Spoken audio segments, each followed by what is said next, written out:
Interaction, we are joined by Michael Burke, the Chairman and Managing Director of AECOM International, one of the leading professional engineering project management companies for infrastructure, marquee as far as their projects in India are concerned. And it is indeed my pleasure that Michael is with us here. Thank you very much for being with us, Mr. Burke. Let's first begin to talk to you about your investments in India. You're very heavily invested here. What kind of push are you seeing in the infrastructure space, given the amount of weight that the government is willing to throw behind some of those infrastructure projects there? What kind of opportunities are you assessing? So we see plenty of opportunity in infrastructure here in India. Over this past year, we've grown our revenues by 25% in India. We're expecting to grow by another 30% next year. And we have had the good fortune of being involved with more than half of the major infrastructure projects in the country, all of those aligned with Prime Minister Modi's vision for a new robust infrastructure plan. So we remain very interested in continuing to invest in India, to expanding our investment. We've hired over 1,000 people in the past year. We expect to hire another 150 people before the end of the year. So we have been investing in India, and we're increasing our investment in India because we see such great opportunity on the infrastructure. Indeed, but for marquee players like yourselves, there is a whole host of regime change, regulatory changes that are being brought about as far as the public-private partnership is concerned. The contours of that are being changed, now really loaded in favor of the private operators, at least trying to get them on board. Has it really helped in reviving the stalled PPP projects, because some of them were stalled because of the lopsided regulatory hurdles that existed? Do you believe those have been taken care of with the change in regulation now as far as the PPP partnerships are concerned? So PPP projects have a long and storied history here in India, and I think there's a perception that maybe they weren't successful the first time around. But around the world, there are so many great P3 models. We've had great success with it in the United States. We've seen great success in Australia, across Europe and Canada. So there are a whole host of great P3 models that can be brought to bear in the new infrastructure plans of India. But it is something that is going to be necessary to solve the enormous infrastructure gap in India. We can't solve the problem and we can't close the gap wholly with public sector funds. We are going to need the private sector and the public sector to come together to solve this problem, and P3 is clearly the model that's worked around the world and should work here in India. All right, let's really turn focus and talk about how things are changing for you on the ground. And the whole focus of the Modi government really is to promote competitive federalism, where one state competes against the other to attract big infrastructure projects, to attract the top dollar that flows in from overseas. The question really is that in this era of competitive but very cooperative federalism that Prime Minister Modi is trying to push, how are things really changing for the infrastructure players? Let me ask you, how have things changed for a player as big as you here in India? So our infrastructure play is in the major metro markets of the country. So we've been involved in 9 of the metro rail systems in some of the biggest cities across the country. We have been involved in the defense sector, like the new Seabird Naval Base in southwestern India. So we are participating across the sector. Whether it's at the federal level or at the state level, we are equally interested in solving this infrastructure problem. So the entire issue within the country is not having an impact on our business because there's such a great need for what we are doing here in India. But you know, if I get down to the basics and if I get down to specifics, AECOM has taken its time to invest in India. You've pondered, you've had a hard look, but you've taken your time to invest in India. Unlike some of your other Fortune 500 cousins, the obvious and a very curious question there is, what took you so long to take that plunge? So historically, most of our work was in the transportation sector, but we've expanded into a whole host of new areas. Smart cities is something that's been a key focus of ours over the past couple of years. We've had a 100% success rate in winning our first 3 proposals on 3 major smart city projects. We are involved in 9 other smart city projects, so we see that as a big growth area for us.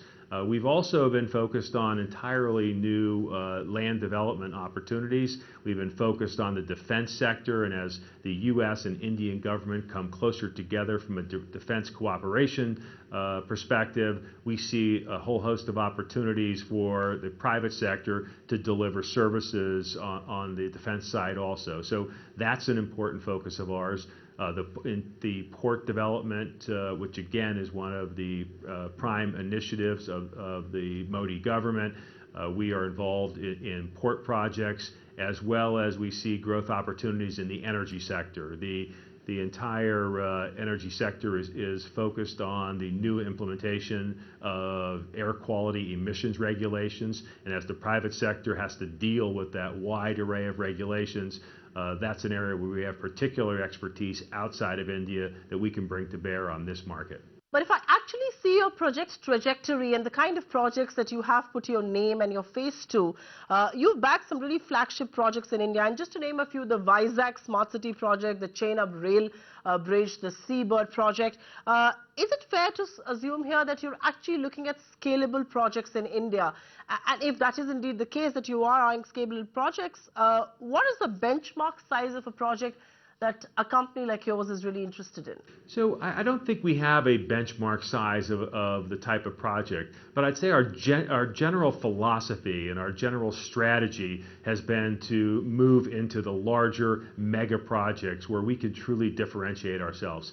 We work on some of the largest, most iconic projects in the world, and we want to bring that global expertise to the Indian market. And we believe that we can truly differentiate ourselves on the largest, most iconic projects in this country. And you just named several of them that we're involved in. Those are the type of projects where we think we can bring the most value to the country. And so we will continue to focus on the biggest projects, but we don't have a very specific threshold. You're involved with something that is very close to our Prime Minister's heart, and especially the smart city push that his government is trying to give here. You're involved with the Vizag Smart City project. There's a lot of intent that the government has shown. It's very bullish on projects like these. But why do you think they're not taking off? What is it that's really lagging in the value chain? Oh, I don't think there's anything lacking. We are very pleased with the progress of smart cities. You know, if you look at the first three that came out, that we won all three of them. They just identified 27 more smart city opportunities. We will be pursuing a fair number of those. The Dolera project that we've been working on for quite some time is already under construction. We expect that project to be completed and delivered sometime between 2018 and 2019. So we're making progress, and I think everyone needs to have a little bit of patience with it, but we're really excited about the progress and the development just over the past 2 years. We've only been at this for a couple of years here in India, and it is progressing quite well. The other big area of opportunity, I mean, away from the smart cities, is really the railways. And, you know, there is a lot of talk about modernization of train stations, modernization of Indian railways. What are the immediate opportunities do you eye there? I mean, you know, there is a lot of talk about how private operators like yourselves will be roped in to modernize Indian stations, train stations that don't really boast of too much. What sort of an immediate opportunity do you see there? And are you in active talks with the government for projects like these? Oh, certainly, the entire rail and transit system is a major focus of ours. As I mentioned, we were involved in the design of 9 of the major metro systems, but we also designed over 100 train stations. So that has been a big part of our business globally, as well as a big part of our business here in India. So we will continue to provide those services as the entire rail system continues to be modernized, both in the metro markets as well as across the country.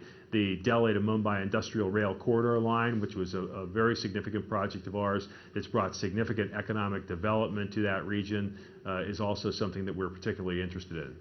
So let me ask you a big picture question then. Smart cities, railways, all of that are opportunity areas, but there is a flurry of activity, it seems, in Indian infrastructure space. The government is willing to put its might behind this. They're willing to take a higher capex. They're even willing to let the fiscal deficit expand if that means higher expenditure on infrastructure. Do you really believe that India could be the next destination, India could be the next calling card for a company like AECOM? Oh, there's no question India is a big part of our future. We operate in 150 countries around the world. I've been here 3 times in the past 2 years. We have increased our number of employees here. We've increased the size of our management team here. We've increased our investment here. It's a country that I am personally interested in, and AECOM is strategically interested in investing in this country. We do see a very significant growth opportunity for infrastructure across this whole country, and it's one of the faster growing parts of our business globally. So yes, without question, it's a big part of our future. So let's talk numbers. What is your order book in India right now, and where do you see this some years from now? So we had a 25% growth in our revenue this year alone, and next year we're expecting to have a 30% growth in revenue. So it's a rapidly growing business, and we don't see it slowing down for years to come. There's so much that we can do in this country. There's no question the infrastructure gap is significant, and there's no question that we have the expertise globally that can be brought to bear on it. So for us, it's just a matter of getting enough resources here to deliver what this country needs on the infrastructure side. So as this big global infra major, what in India really excites you? Does smart city get your heart racing? Is it metro rail? Is it the railways? Is it the defense? What really excites you in India? And you know, particularly the reason why I'm asking you that question is, where do you see ICOM making its biggest mark? Well, that's a difficult question to ask me. What excites me the most about it, it's like being asked to pick your favorite child. Every one of these sectors is very important to us, and you know, our focus is on making India a better place, as we do in every market, in every city, in every country in which we operate. And that means more and better transportation. It means cleaner water. It means better housing. It means clean energy, and it means not only smart cities, but it means safe cities, and so that's why we're focused on defense. So I can't say that I have any one of those segments that are a particular favorite of mine.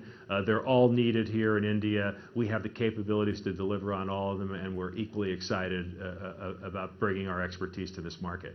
But just to talk about defense for a while, Mr. Burke there, you know, ICOM is known to be one of the biggest military infrastructure builders in the world. Is Seabird the only project that you're associated with?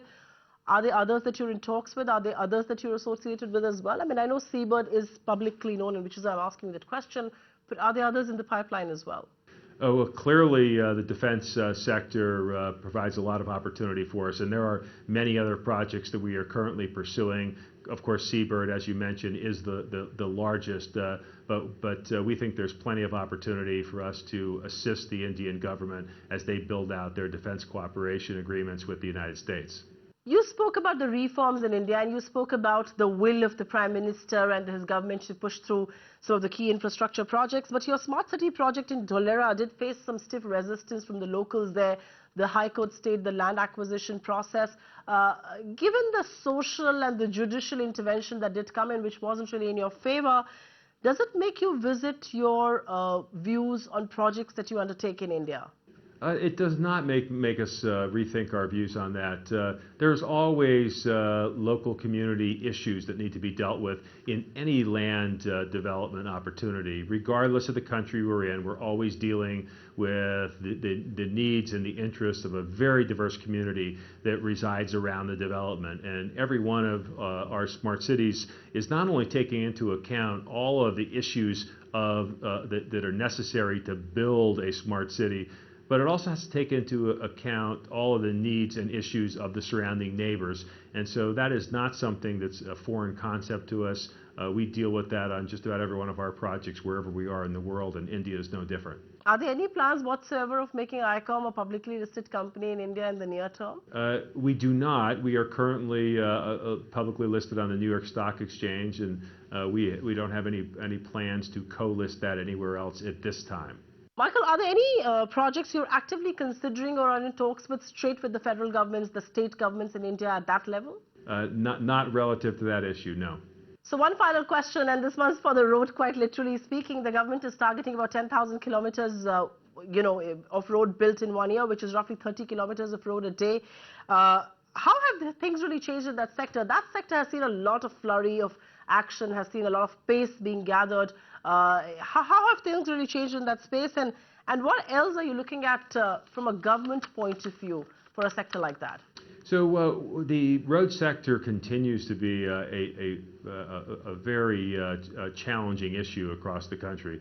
We know that the friction on the economy today due to an inadequate roads infrastructure. So the need is very well known. The challenge we have is trying to deal with the cross-state issues that the country wrestles with on a regular basis. But we're happy with the progress there. There have been some issues as the contracts have been offered to low-cost providers, and some of those low-cost providers have provided low-quality service. And so the government is now currently rethinking how they let out roads contracts, and we think that's a very positive development and one that we strongly support. All right, many opportunity areas and still some challenges do remain for Indian infrastructure and for players like ICOM. But thank you very much, Michael Burke, for joining us. Thank you very much, Supriya. It's a pleasure to be with you today.